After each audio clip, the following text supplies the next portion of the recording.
This is U.S. to Nepal, a Belgian and Nepali Reunite, Asian religions and ecological practices through vicarious travel. I woke up to this picture from my husband today on the streets of Nepal. In comparing the three chapters today, I hope to show how all three overlap with heightened care for all life, including animals and earth, increased consciousness for how people relate, calls for action in balancing science and technology with the sacredness of life found through ethical engagement, and in two of the articles, the required sustenance for all of us, healthy food. This Siberian husky, Kiko, was a mentor to our puppy Otter 7 years ago. His human, Nitesh, entered our lives when we rented rooms through Airbnb before the pandemic. Kiko sadly passed just before COVID, and Nitesh later moved in with us, splitting time between Oregon and Nepal. During that time, he married in a small ceremony and later invited us to a larger family wedding. Two pictures here are from Kukar Tihar, a Hindu festival in Nepal honoring dogs as sacred companions of Yama, the god of death. Adorned with marigold garlands and a red tika, they are then fed well to show gratitude for their loyalty and friendship. We received the wedding invitation just over a month ago, so due to work, school, and our dogs, I stayed home, but my husband could go. Last Monday, I dropped Arnaud at the Portland airport for his first flight, Seattle bound. After a 14-hour journey from Seattle, Arnaud landed in Doha, Qatar, with a 6-hour layover, offering a glimpse into Nasr's call for humanity's relationship to nature in this modern Muslim country. Qatar has about 2.5 million people and is a hereditary monarchy with Arabic as its official language. With an arid climate, it depends on energy-intensive desalination for water and is a major natural gas exporter. Public life centers on Islam, shaping sustainability through environmental limits and religious governance. Nasr identifies the environmental crisis as rooted in the desacralization of humanity and nature, where spirituality is marginalized and nature reduced to machinery. Arnaud sent this picture from the Doha airport.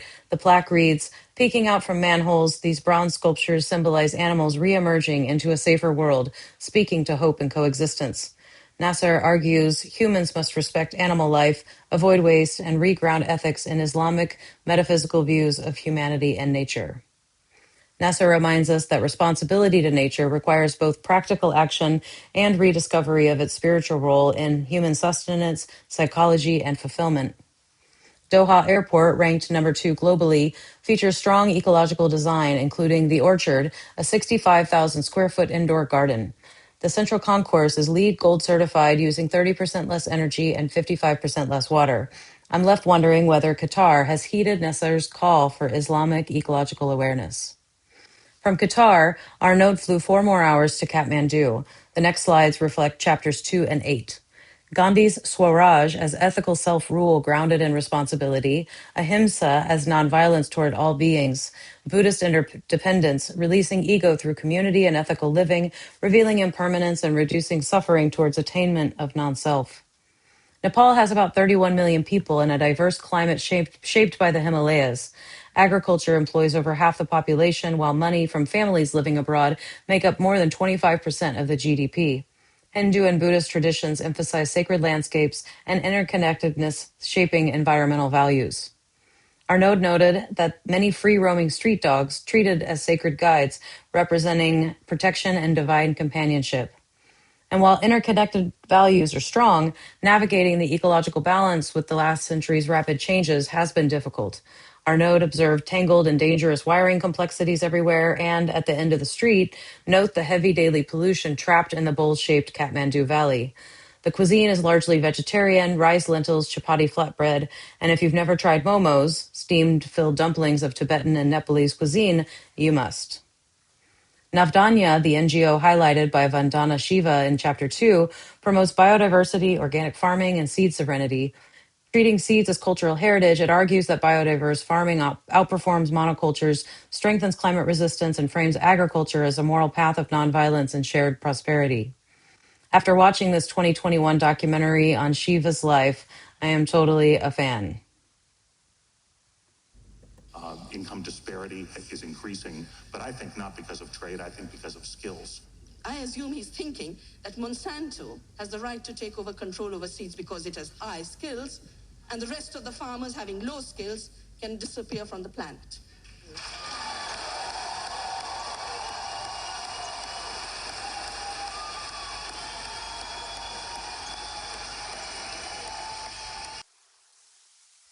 Her work reminded me of two other documentaries critiquing industrial agriculture and GMO dependence.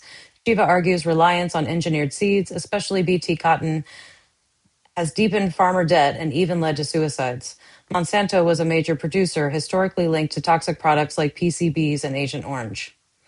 Chapple, in Chapter 8, describes Buddhist interdependence as coexistence with nature rather than idealization. Nepal, between Tibet and India, is central to this ethic and is the birthplace of Siddhartha Gautama.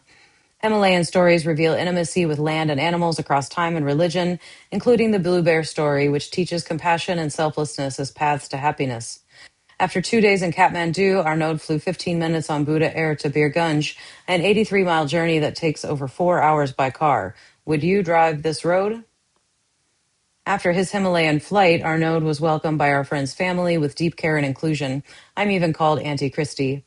As Chapple notes, Buddhists and their Hindu cousins today embody the interconnectedness of human action worldwide. Nepal is a complicated country, yet its people are not. To quote my husband, okay, it's just unbelievable. How do I describe this? Imagine you're part of the family dancing through the streets for 3 hours with a rolling disco and a marching band, all ages. People want to teach you the dances they know. The parade stops and you are at the center of attention, trying to keep up with your mentor of the moment. People want to meet you, introduce you to their family, ask for selfies, invite you to their home. Surreal. To close, some community and dancing, and a final thought for what we humans might aspire towards.